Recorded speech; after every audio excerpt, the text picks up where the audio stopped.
शिव रावणई दीन दिए दसमा सोई संपदा विभीषण सकुच दीन रघुनाथ। भगवान की दानशीलता के बारे में गोस्वामी जी ने अपना मत लिखा कि रावण ने अपने 10 सिरों को काट के शंकर जी को चढ़ा दिया, तो उसे लंका का राज्य मिला जाके। लेकिन यहाँ भगवान राम ने विभीषण को बड़े संकोच के साथ सोई संपदा विभीषण सकुच दीन रघुनाथ, संकोच काय बात का, बोले अभी तो लंका की गद्दी पे वो बैठा हुआ है महाराज, इसलिए मैं तुम्हें सीधा तो वहाँ बिठा नहीं पाऊंगा, लेकिन मैं तुम्हें तिलक कर देता हूँ कि इस राजा के बाद में तुम ही राजा बनोगे। तो गोस्वामी जी ने लिखा सोई संपदा विभीषण सकुच दीन रघुनाथ। राम जी महाराज ने बड़े संकोच के साथ दिया। अब जो चीज़ अभी हमारे कब्जे में तो है नहीं, लेकिन हम जो है सामने वाले को दान करते हैं, तो ऐसी दानशीलता में संकोच करना तो हमारे राम जी को ही आता है। बाकी आदमी तो कहता है भाई जाओ तुम्हें दे तो दिया, आज राजनीति के जितने राजा हैं क्या हो रहा है, इतने करोड़ की योजना, इतने करोड़ की योजना लागू हो चाहे ठप हो चाहे कुछ हो जाए, बोले हमने ये करा हमने ये करा। इस तरह से जो है अब विभीषण महाराज को गोस्वामी जी महाराज कह रहे हैं अच्छा प्रभु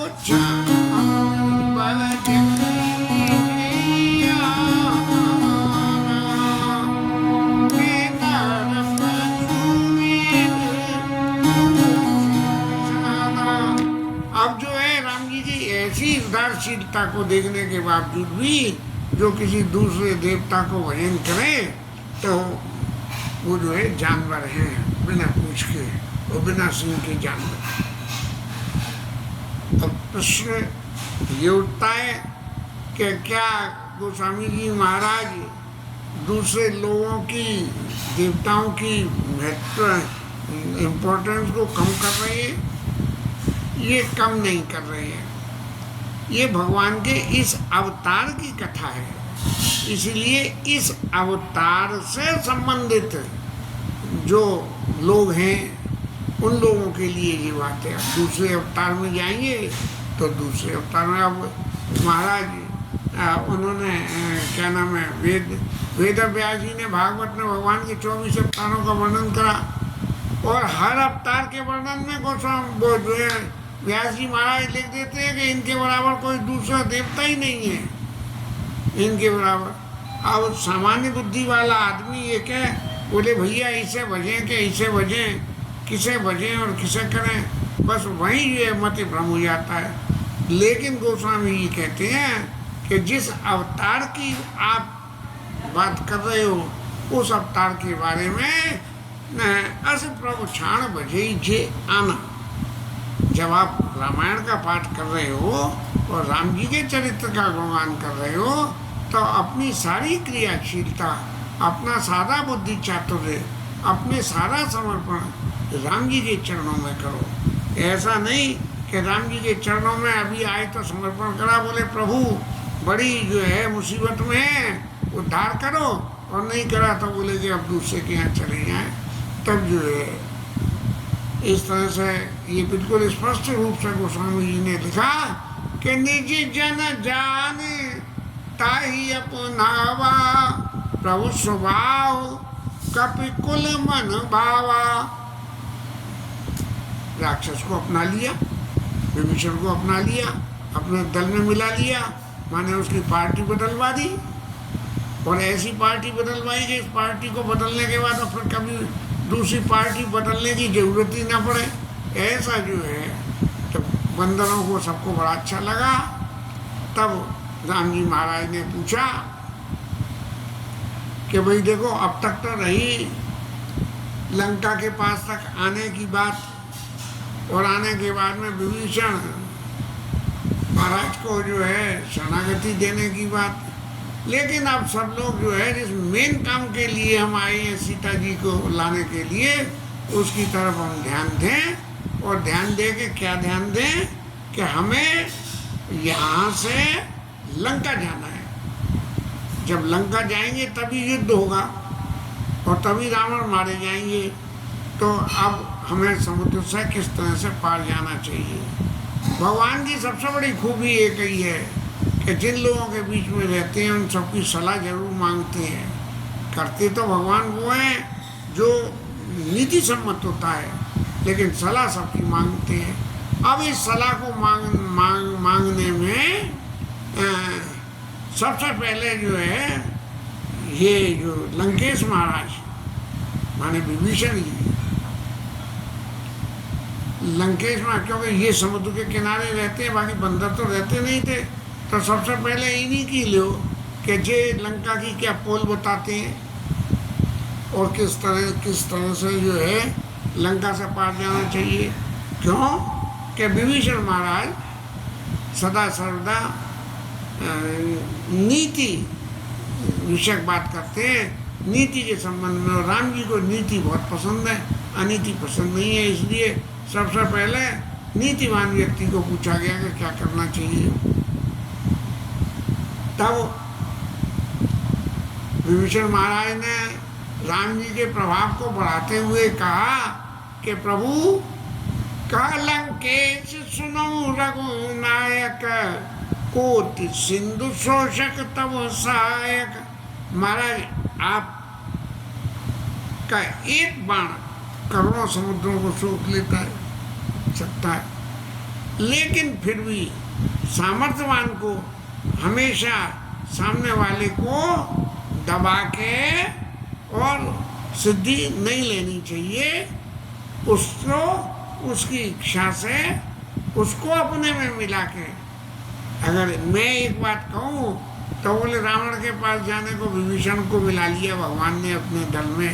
इसी तरह विनय करिए सागर संजाई।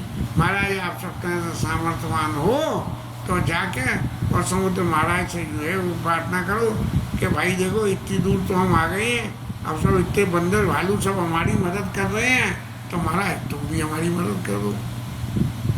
अब एक बात और कही कि समुद्र महाराज कोई भगवान के कुलगुरु कहिए,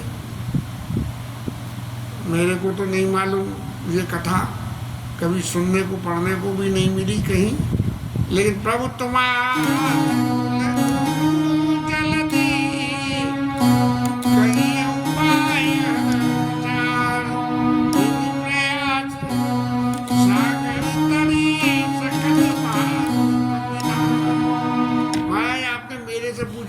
समुद्र के किनारे रहता हूँ और इधर से उधर जाता आता हूँ। ऐसे ही महाराज समुद्र भगवान से पूछ लो कि महाराज जो है हमारे बंदर भालू सब उतर के लंका पर चले जाएं, इतनी हमारी मदद कर दोगे क्या। ये विनय की भाषा जो है वो हमेशा काम में सिद्धि दिलाती है। कभी कभार ऐसा हो जाता है कि सत्सन विनय कुटिल सन प्रीति और सहज कपन सन सुंदर नीति। सठ जो धूर्त है उसके संग में विनय करके काम निकाल ले, और जो दुष्ट है व्यक्ति उसके संग में प्रीति करे, सकुटन प्रीति। और सहज के बनाओ कंजूस के संग में जो है सहजता बरते। सहजता क्या हुई, अब कंजूस आदमी पे तो खर्चा नहीं होगा। कोई मुझबार आदमी से कह दे कि नहीं 10,000 रुपये का ये इसमें खर्चा कर दे, तो फौरन सोचने लगूंगा कि दूसरी रास्ता कोई देखो यार जो 10,000 से कमती में काम हो जाए। तो यदि वो कंजूस व्यक्ति कह रहा है कि 10,000 नहीं 8,000 में ही काम होना चाहिए, तो सहज कपन से सहज जो वो कह रहे हैं उस बात को स्वीकार कर लो। अब राम जी महाराज तो नीति निपुण हैं और विभीषण महाराज से उन्होंने कह दी कि देखो आप जो कह रहे हो वो बात हम स्वीकार करने को तैयार है, आपने बहुत अच्छी नीति बताई है, लेकिन ये नीति एप्लीकेबल कब होगी कि करिए देव जो हो साई, जो यदि विधाता को ये मंजूर होगा कि समुद्र भगवान हमें सहजता से रास्ता दे देंगे और हमारी सेना को पार उतार देंगे, तब जो है ये काम होगा। आप कह रहे हो वो बात नीति सम्मत है, लेकिन नीति सम्मत के साथ साथ होने में थोड़ा सा संदेह वाली बात जो है वो उनके सामने रख दी। अब हमारे लक्ष्मण जी महाराज का नंबर आया, बोले कि देखो सबसे पहले तो भाई मैं हूँ, इतने दिन से प्रभु का साथ दे रहा हूँ, इतने दिन से सेवा कर रहा हूँ, मुझसे तो पूछी नहीं। पहले जो नया आके दल में शामिल हुआ है रावण का भाई, उससे पूछ रही है। तब जो है जब भगवान ने ये कही कि कही सका तुम नीति सुहाई, तो लक्ष्मण जी के मन में बड़ा दुख हुआ और संकोच हुआ। और फिर उन्होंने एक बात, क्योंकि लक्ष्मण जी हमेशा भगवान के सामने जो कुछ बोलते हैं वो बिल्कुल स्पष्ट बोलते हैं, तो उन्होंने कहा कि जब प्रभु आप ये बात मान रहे हो, करिए देव जो हो सहाय, यदि देव भगवान सहायता करेंगे तो ये काम होगा। तो महाराज भगवान का क्या भरोसा, भगवान तो हमारे कर्मों के फल को देंगे, सहायता करें करें न करें। इसलिए महाराज ये विभीषण महाराज की बात पे मत जाओ, ये तो जो है वैसे ही शहर में रावण के नीचे हर वक्त दबे हुए रहे हैं, तो ये तो दबी हुई बात करेंगे कि नीचे दब के बात करो। इसलिए महाराज आप इस समुद्र को तुरंत सोख लो। लेकिन लक्ष्मण जी ने एक बात और बड़ी इम्पोर्टेंट जोड़ दी है, कादर मन को एक आधारा, देव देव आलसी पुकारा। आलसी व्यक्ति ही ये कहता है कि भगवान चाहेंगे तो होगा, उद्यमी व्यक्ति कहता है कि मैं करूँगा सो होगा, लेकिन मैं शब्द जुड़ते ही सारी परिभाषाएं बदल जाती हैं। होता वही है जो भगवान चाहते हैं, लेकिन मैं शब्द को जब निकाल देंगे तब जो है ये बात पक्की हो जाएगी। जब मैं शब्द निकल जाएगा तब जो है राम जी महाराज ने लक्ष्मण जी से कही कि भैया जी आप जरा थोड़ा सा धीरज रखो, आप कह रहे हो वैसा भी कर लेंगे, लेकिन पहले ये जो है नरमाई जी ढील का पीछे लड़ा के तो देख लें दो कि क्या जो है सफलता मिलती है। राम जी महाराज समुद्र किनारे गए, समुद्र महाराज को प्रणाम किया क्योंकि खुद गुरु हैं, और आसन जमा के बैठ गए और समुद्र महाराज से क्या वंदना करी ये तो, और क्या कहा राम जी ने समुद्र महाराज से ये भी नहीं मालूम, लेकिन समुद्र महाराज की समझ में नहीं आई। अब ये कथा तो राम जी महाराज के चरित्र की रही। अब महाराज रावण महाराज के चरित्र की कथा हुई कि भाई विभीषण चले गए, तो अब रावण के मन में संदेह तो हो गया कि भाई हमारा एक कैंडिडेट, एक हमारा जो है एमएलए एमपी हमारा टूट के चला गया उधर, और अब वो हमारे घर का सबरा भेद बता देगा। तो उन्होंने कही कि कहीं भेद वेद बताता हो तो हम फिर यहीं से ही माया रच के इसका तिया पाचा कर देंगे। तो रावण ने अपने दूत भेज दिए और दूतों ने वहाँ गए और विभीषण को जो शरणागति दी भगवान ने, बस वहीं वो सब कुछ भूल गए। बोले देखो हम तो रावण की शरणागति लेके पाप कर रहे हैं और ये भगवान की शरणागति लेके पुण्य का काम कर रहे हैं। इस तरह से भगवान राम के गुणों का गान करने लगे।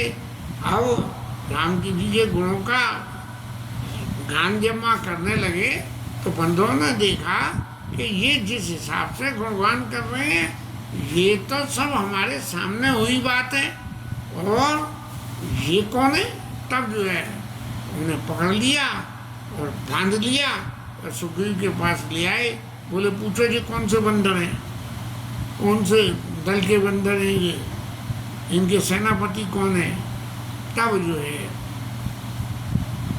पता लग गई कि रावण के दूत है, क्योंकि इतने अत्यंत प्रेम से भगवान की नीतियों में इतने रम गए कि पार्टी छोड़ के जो है हाल उन्होंने पार्टी बदल ली और कही कि अब तो जो कुछ भी हो रामा दल के संग ही रहना चाहिए।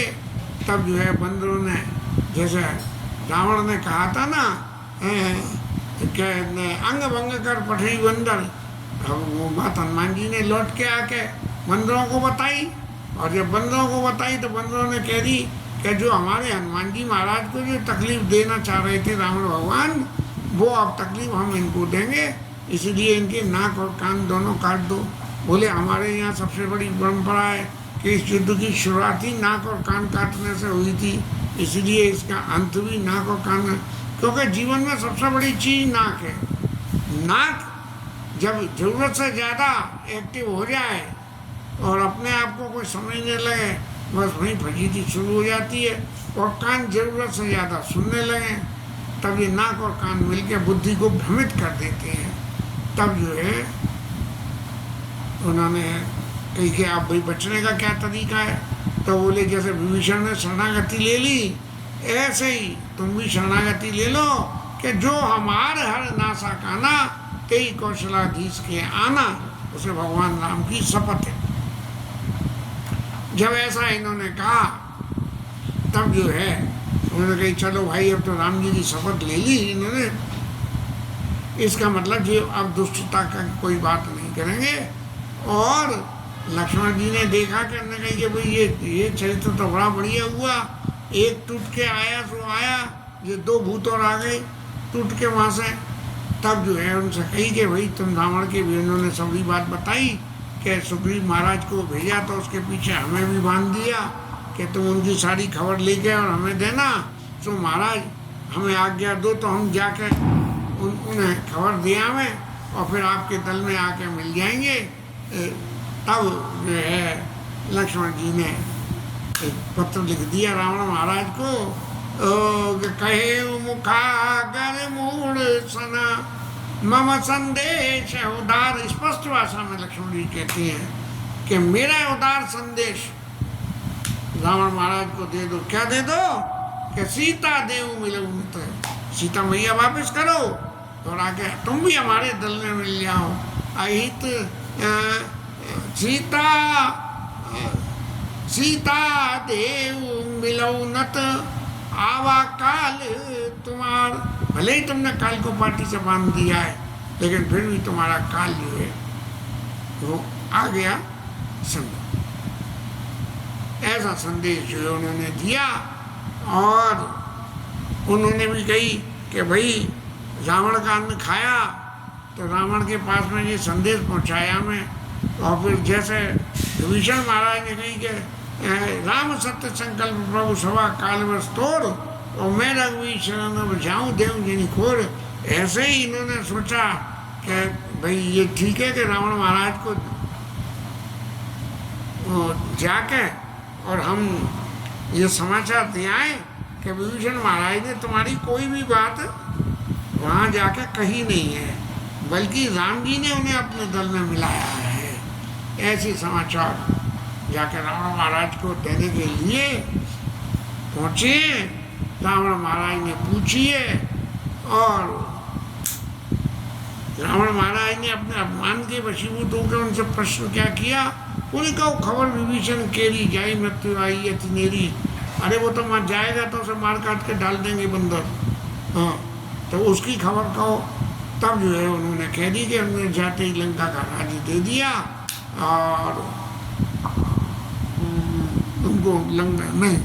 जब उन्होंने ये बात सुनी रावण की, तब दूत बोले कि अब इन मूर्ख महाराज से क्या बात कहें और कैसे कहें कि क्या क्या हुआ। लेकिन रावण महाराज ने जब उनको कुछ बोलते हुए नहीं देखा तो रावण महाराज कहने लगे, अरे भाई विभीषण जब जाके मिला तो विभीषण उनमें मिला या वो विभीषण को आता देख के मैदान छोड़ के भाग गए। तुम जो है उनके दिल की बातें कुछ तो बताओ। तब जो है उन्होंने कही कि अब इनका मूड ये हो गया कि हाँ भाई विभीषण महाराज की बात सुन के और राम जी महाराज वापस चले गए होंगे कि रावण बहुत बली है, आपका उससे पूर्ण नहीं चलेगा। तब जो है उन्होंने कही कि महाराज आपने जैसे हमसे पूछा है वैसे ही अब हम आपसे जो कह रहे हैं उसको हमारे ऊपर कृपा करो और करके जो है उसको सुनो। और हुआ क्या कि जब गए विभीषण महाराज तो उनको तिलक साध दिया और हम तो जो है उनके गुणों में इतने रम गए कि हमें तो फिर ध्यान ही नहीं दिया कि हम राक्षस हैं। तो जो है जब अपना वो कहते हैं कि एक सियार जो है वो शेरों के दल में चला गया, तो शेरों की तरह से काम करने लगा, शेरों की तरह से, और उसी तरह से घबराने लगा। लेकिन अब गांव में जावे और शेर की तरह से कुछ ना कुछ नुकसान करी आवे। तो एक दिन जो है सियारों का कोई झुंड जा रहा था, सियार हुआ हुआ कर रहे थे, वो उनके संग में हुआ हुआ करने लगा, तो उसका कपट पकड़ा गया। तो ये जो सबरी बात रावण के सामने हुई, तब उन्होंने कही कि महाराज आप बात तो समझो, आपका भाई गया और उन्होंने राज्य दे दिया, तो हमारे नाक कान काटने की कही तो उनकी शपथ दे दी थे। तो समझ लो उनके में कितनी दया है। जब उनके अंदर इतनी दया है तो महाराज आप भी जाके उनसे जाके मिलो, इसमें कोई घाटा नहीं है।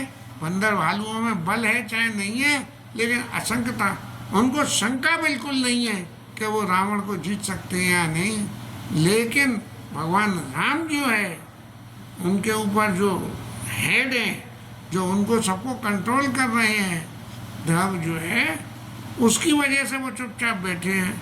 नहीं अब तक तो महाराज लंका में बंदर आ गए होते, क्योंकि बंदर को छलांगने फांगने में तो टाइम लगता नहीं है। अब महाराज राम जी के बल की आपने बात कही, तो वो उनका बल की बात तो मैं बताऊं कि उनके बराबर कोई बली नहीं है। उनमें इतना बल है कि आपके भाई खुद ने कही कि एक बाण से वो जो समुद्र सोख लेंगे, लेकिन फिर भी उन्होंने समुद्र को सोखा नहीं, और उसके संग जाके उनसे, और आपके भाई ने सलाह दी कि उनसे रास्ता मांगो, तो उन्होंने रास्ता मांगी, और रास्ता मांग के उन्होंने वंदना कर रही है।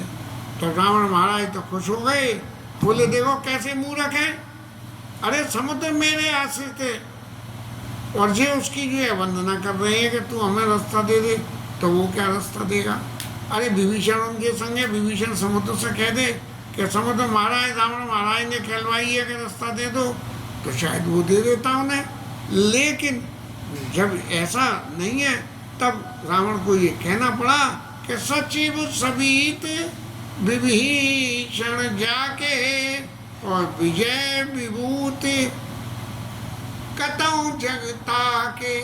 जैसे विभीषण जैसे डरपोक, विभीषण तो हमेशा रावण से दबके ही रहे, इसीलिए विभीषण जैसे डरपोक आदमी है, तो उसके घर में जो है विजय उसको मिलने का कोई मतलब ही खड़ा नहीं होता है। और रावण महाराज तो अपनी प्रशंसा में जिन्हें क्या क्या कहने लगे, तब दूत के समझ में आया कि अब इनका अवमान चरम सीमा पर पहुंच गया है। इसीलिए जो लक्ष्मण जी ने चिट्ठी दी है, वो चिट्ठी दे दी कि लो महाराज आपके लिए एक जो है संधि पत्र भेजा गया है, आपसे संधि करने को, जिससे उसका अभिमान और बढ़ जाए और वो नाश की तरफ बढ़े।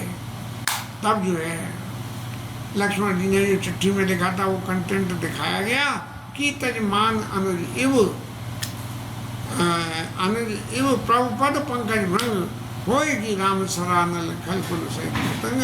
अपने भाई की तरह से तुम भी शरण में आ जाओ तो तुम्हारा भी उद्धार हो जाएगा, नहीं तुम्हारा सारा कुंबा बर्बाद हो जाएगा। अब इस तरह से जो है स्वर सभय मन मनुष्य का कहत दशानंद सभी सुनाई। रावण महाराज का अभिमान तो और बढ़ गया और सबसे कहने लगे कि देखो क्या होता है क्या नहीं होता है। ये जो है इनका देखो, इनके पास कोई औजार नहीं, हथियार नहीं, बम नहीं, एटम बम नहीं, कुछ भी नहीं। बंदरों के पास क्या हथियार होते हैं? बंदर का हथियार तो खाली नाखून होते हैं, इससे ज़्यादा कुछ नहीं है। हाँ, लेकिन बंदर जो के हाथ में यदि वो दे दो मार कुटाई करने को लठ, तो बंदर आपस में बड़ी लंबी चौड़ी मार कुटाई करते हैं। किसी ने बताया कि वो जो रसकट गुड़ होता है वो जहाँ रखा जाता है वहाँ चिपक जाता है, वहाँ से छूटता नहीं है। तो रसकट गुड़ रख दो और 2 बांस रख दो, और बांस रख के जो है देखो कि बंदरों के मोहल्ले में तो बंदर आएंगे तो एक गुड़ खाने आएगा और दूसरा भी आएगा, लेकिन जैसे ही वो गुड़ खाने को आएगा तो दूसरा बंदर उसको खाने नहीं देगा, और 5 धरे हो गए तो उठा के 5 मारेगा, फिर वो पहला बन।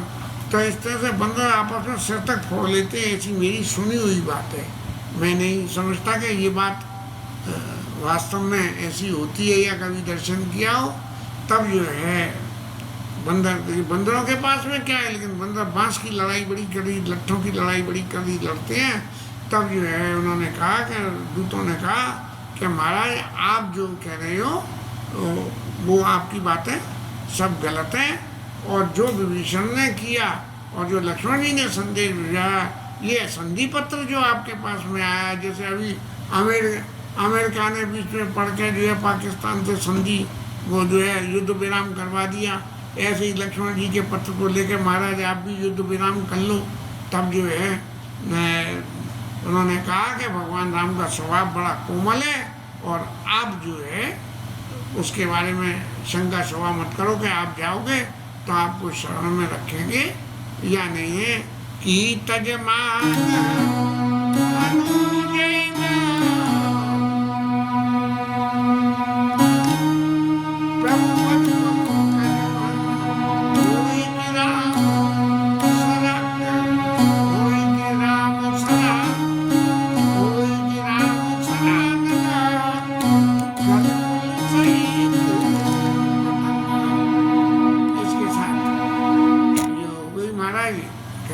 शाम, और समुद्र महाराज को शिक्षा कल मिलेगी, और फिर सुंदर कांड का अंत होगा।